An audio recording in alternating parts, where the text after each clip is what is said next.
ॐ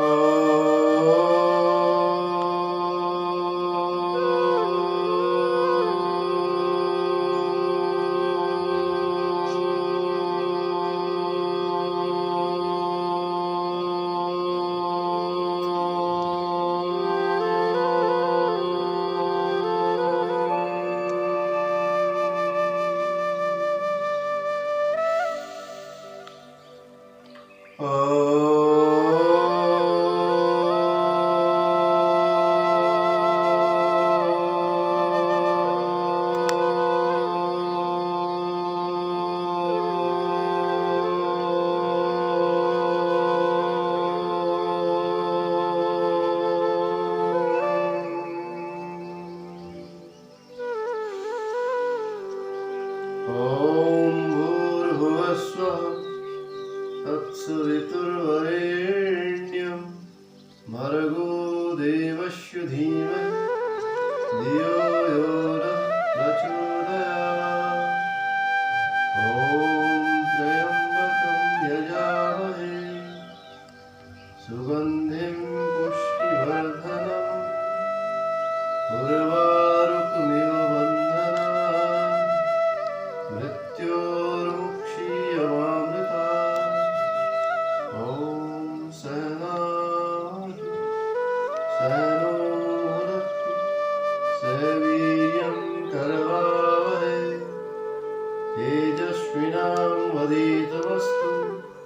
मा विद्विषावहै। ॐ असतो मा सद्गमय तमसो मा ज्योतिर्गमय मृत्योर्मा अमृतं गमय। ॐ शान्ति शान्ति शान्ति।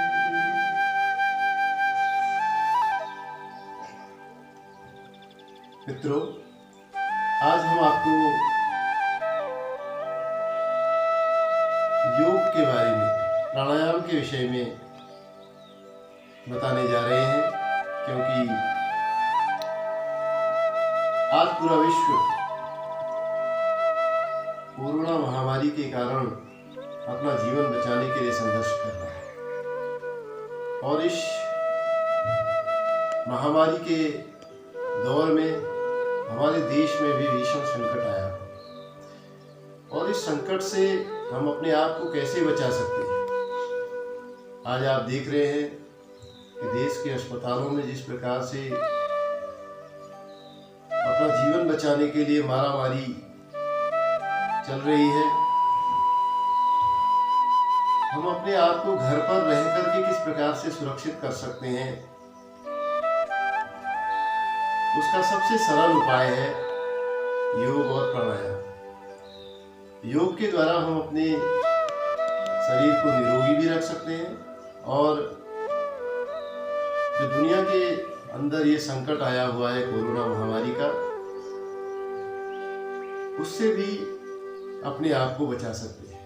मेरा अपना अनुभव है और निश्चित रूप से हम योग और प्राणायाम करके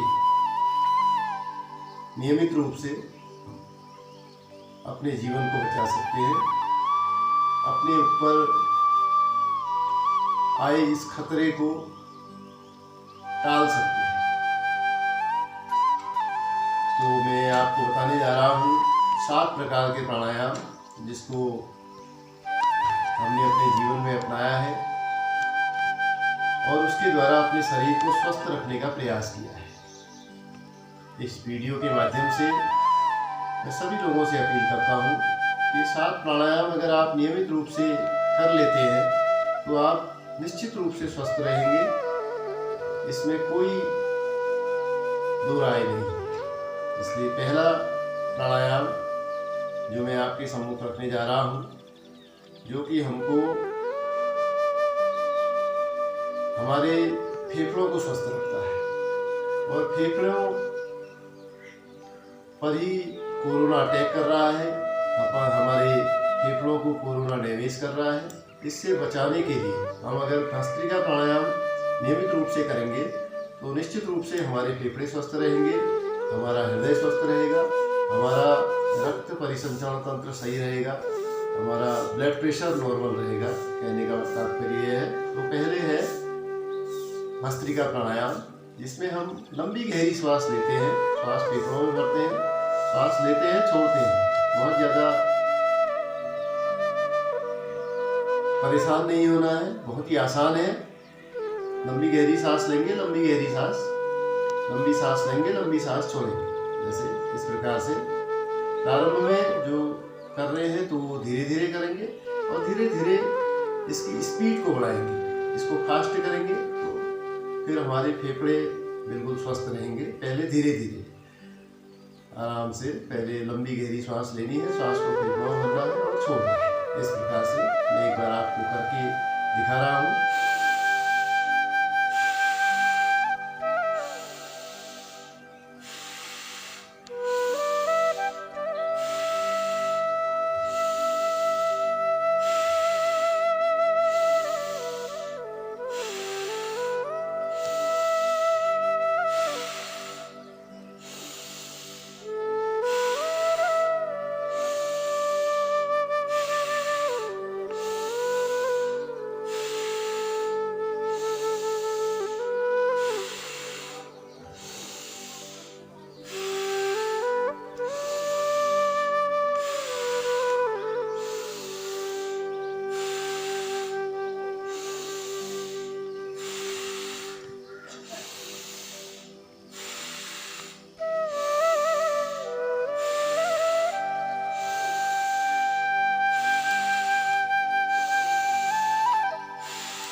प्रकार से लंबी गहरी सांस लेंगे तो इससे हमारा ऑक्सीजन लेवल बढ़ेगा। जो ऑक्सीजन लेवल घटने की जो चिंता आज हमारे शरीर के लिए है कि हमारा ऑक्सीजन लेवल घट जा रहा है और फिर हमको ऑक्सीजन के लिए भटकना पड़ रहा है, तो इस प्रकार से ऑक्सीजन के लिए हमको भटकना न पड़े।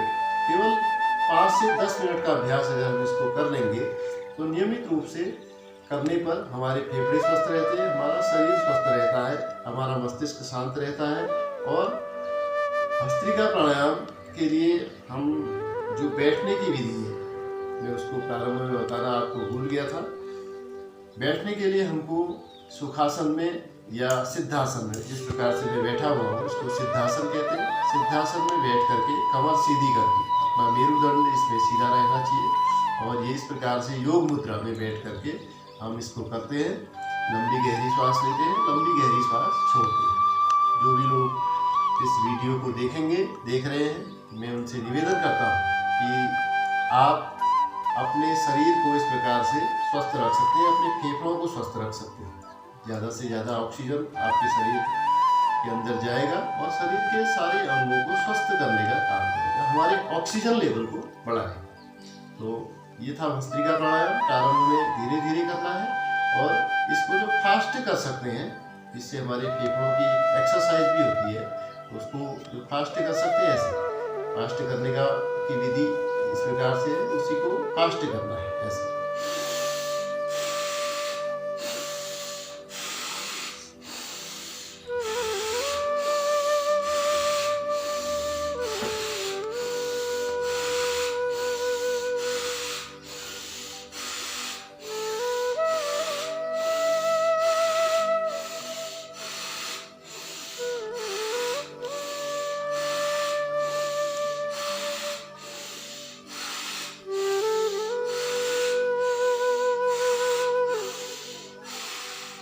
ये इसको तेजी से करने की विधि। तो इस प्रकार से ये है भस्त्रिका प्राणायाम, जिसको हम प्रतिदिन अगर करें तो हमारे फेफड़े स्वस्थ रहते हैं, हमारा हृदय स्वस्थ रहता है। हार्ट से संबंधित जो डिजीज है, हार्ट से संबंधित जो परेशानियां हैं वो हमें नहीं होंगी।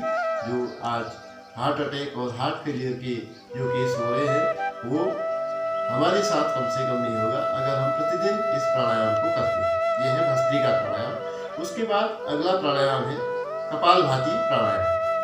कपालभाति प्राणायाम में भी हम अपने उदर को, अपने पेट को, मैं कहना चाहूँगा पेट को स्वस्थ रखने के लिए, हमारा लीवर है, किडनी है, पेट के अंदर जो तमाम प्रकार के हमारे अंग हैं, क्योंकि कहते हैं जो सारी बीमारियां होती हैं वो पेट से, हमारा अनुचित जो खान पान होता है उसकी वजह से हमको कई बार कई बीमारियों का सामना करना पड़ता है और पेट से ही सारी बीमारियों का जन्म होता है।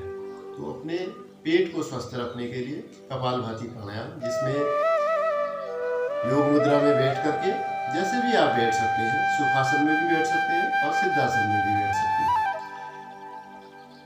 अपने श्वासों को आपने झटके के साथ छोड़ना है। जिस प्रकार से पेट आपका अंदर की ओर जाएगा, श्वास को झटके से छोड़ेंगे तो पेट अंदर की ओर जाता है। इसको कपालभाति प्राणायाम कहते हैं। इस प्रकार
ये है कपालभाति प्राणायाम। कपालभाति प्राणायाम हमारे उदर से संबंधित रोगों के लिए है और ये सबसे महत्वपूर्ण प्राणायाम है। अगर हम अपने उदर को, अपने पेट को स्वस्थ रखते हैं तो हमारा सारा शरीर स्वस्थ रहता है। तो पेट को स्वस्थ रखने के लिए कपालभाति प्राणायाम, प्रारंभ में इसको भी धीरे धीरे करते हैं और बाद में इसकी स्पीड बढ़ा सकते हैं और बहुत तेजी से भी इसको बाद में कर सकते हैं। पेट की बहुत अच्छी एक्सरसाइज होती है। जिन लोगों का पेट बाहर को है, जिनके तौत निकली हुई है, ऐसे लोगों के लिए भी ये बहुत अच्छा है क्योंकि पेट को नियंत्रित रखता है, उधर से संबंधित सारे रोगों को दूर करता है। फास्ट जो इसको करने की विधि है, इसको बहुत फास्ट भी कर सकते हैं। जिन लोगों को कुछ दिन का अभ्यास हो जाता है तो तेजी से इसको कर सकते हैं। जैसे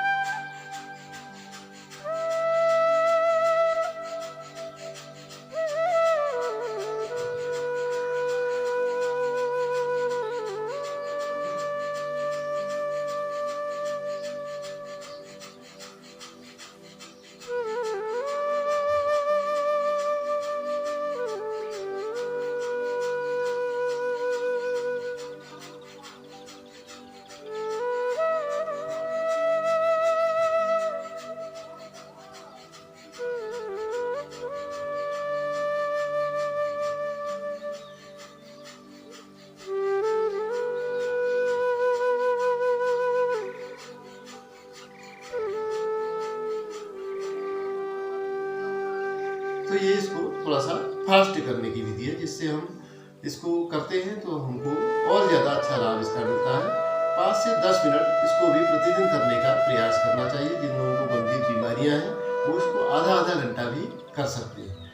इसको रुक रुक करके 5-5 मिनट के अंतराल में इसको अगर आधा घंटा करेंगे तो गंभीर से गंभीर बीमारियां भी इससे ठीक हो सकती हैं। ये बहुत अच्छा प्राणायाम है हमारे उदर के रोगों के लिए और भी शरीर के तमाम जो हमारे कई प्रकार की बीमारियां शरीर में आती हैं उन रोगों को दूर करने में सहायक होता है कपालभाति प्राणायाम। आज मैंने आपको 2 प्राणायाम के विषय में बताया।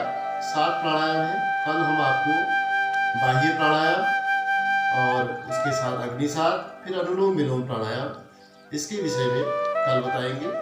आज जो लोग इस वीडियो को देखेंगे, आप लोगों से निवेदन है कि अधिक से अधिक इसको शेयर करने का और अधिक से अधिक लोगों तक इसको पहुंचाने का प्रयास कीजिए। मैं बहुत ज़्यादा योग के विषय में नहीं जानता हूँ, लेकिन जितना भी मैं जानता हूँ मैं समझता हूँ कि इस महामारी के दौर में अपने आप को बचाने का ये बहुत अच्छा साधन है।